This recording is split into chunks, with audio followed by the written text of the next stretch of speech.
IDF के उत्तरी Gaza में एक्शन की खबर सामने आ रही है। हमास मुख्यालय को तबाह कर दिया गया है। हमास के लॉन्चिंग पैड को नष्ट किया गया है। उत्तरी गाजा में हमास के गढ़ों पर आईडीएफ का नियंत्रण हो गया है। ये खबर भी सामने आ रही है। ये तस्वीरें आप देखिए, हमास का मुख्यालय से बताया जा रहा है, जहां पर हमास के लॉन्चिंग पैड को नष्ट करने की ये तस्वीरें सामने आई।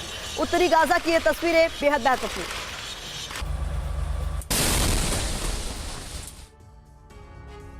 तो आज हम आपको हमास के वो हथियार भी दिखाते हैं जिसके दम पर उसने 7 अक्टूबर को इजराइल को लहूलुहान कर दिया था। वॉर जोन में मौजूद TV9 भारतवर्ष की जो संवाददाता है विपिन चौबे इजरायली सेना के बेस पर पहुंचे, जहां हमास के हथियारों को दिखाया गया। हथियारों के जखीरे में ईरान के हमास प्रेम वाले सबूत भी मौजूद हैं। इजराइल के खिलाफ 7 अक्टूबर को शुरू हुए जंग में हमास के लड़ाकों ने कितनी बड़ी तैयारी कर रखी थी, उसका साजो सामान इस वक्त इजराइल के एक डिफेंस बेस पर रखा हुआ है।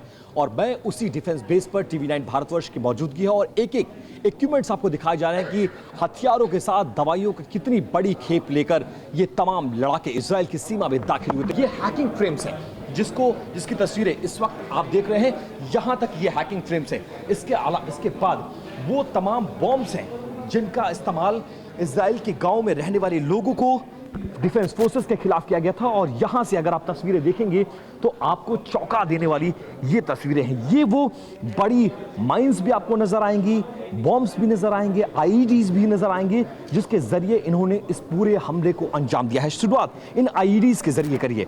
ये आईईडीज बॉम्ब है जिनका इस्तेमाल इजराइल के गांव में किया गया था। इसके बाद जो तस्वीरें मैं आपको दिखा रहा हूं, ये देखिए, ये वो तमाम आईईडीज की तस्वीरें हैं। इसके बाद जो मैं आपको दिखाऊंगा वो माइंस की तस्वीर होंगी जिसको देखकर आपके रोंगटे खड़े हो जाएंगे। ये वो माइंस है, हैवी माइंस है, जो लगभग जिस एरिया में प्लांट किया जाए वहां लगभग 500 मीटर का इलाका उड़ा पाने में ये पूरी तरह से सक्षम होता है। इसके बाद आप देखिए, ये अगर आप देखेंगे ये ग्रेनेड्स हैं, तरह तरह के हैंड ग्रेनेड्स हैं जिनका इस्तेमाल किया गया था। ये पाइप बॉम्ब हमें बताया गया है, ये पाइप बॉम्ब है जिसका इस्तेमाल किया गया था। एक तरफ से एक्सप्लोसिव डालकर इसमें ब्लास्ट किया जा सकता है और दुश्मन को 1 मिनट में धराशायी करने में ये पाइप बॉम्ब्स सक्षम है।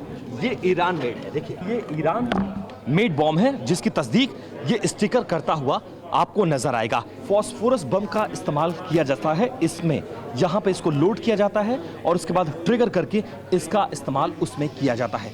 This is RPG-29। ये RPG-29 है, ये भी एक तरह का हथियार है जिसका इस्तेमाल किया जाता है। यहाँ पर इसका ट्रिगर होता है, वहाँ से एक तरफ से इसमें गोला डाला जाता है, यहाँ से ट्रिगर दिया जाता है और सामने जो दुश्मन होगा वो 2 मिनट में धराशायी। इसके अलावा ये RPG-7 है, ये उसी की श्रृंखला, यहाँ से ये RPG-7 की श्रृंखला यहाँ से शुरू होगी। यहाँ वहाँ आप जहाँ नजर डालेंगे इसी तरह के हथियार हैं। कई तरह के ऐसे हथियार हैं जिसके शायद आपको आपने कभी देखा भी ना हो, कभी आपने नाम भी ना जाना हो, वो सब है। इसके अलावा कई सारे अनमैन्ड UAVs यहाँ पर है, वो भी आपको दिखाएंगे। लेकिन ये देखिए, ये वो जो RPGs हैं, ये यूरोपियन यूनियन के 80 के दशक के ये RPGs हैं जो यूरोपियन यूनियन में इस्तेमाल हुआ करते थे।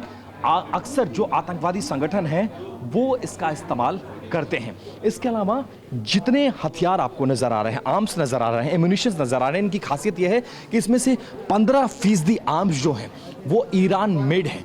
Much of the munitions here have been made by Iran, but not all. What you're finding here is a huge amount of different types of weaponry you found. What was explained to us by the major here before, that this weaponry is made from Iran, maybe some from the former Soviet Union, some from North Korea.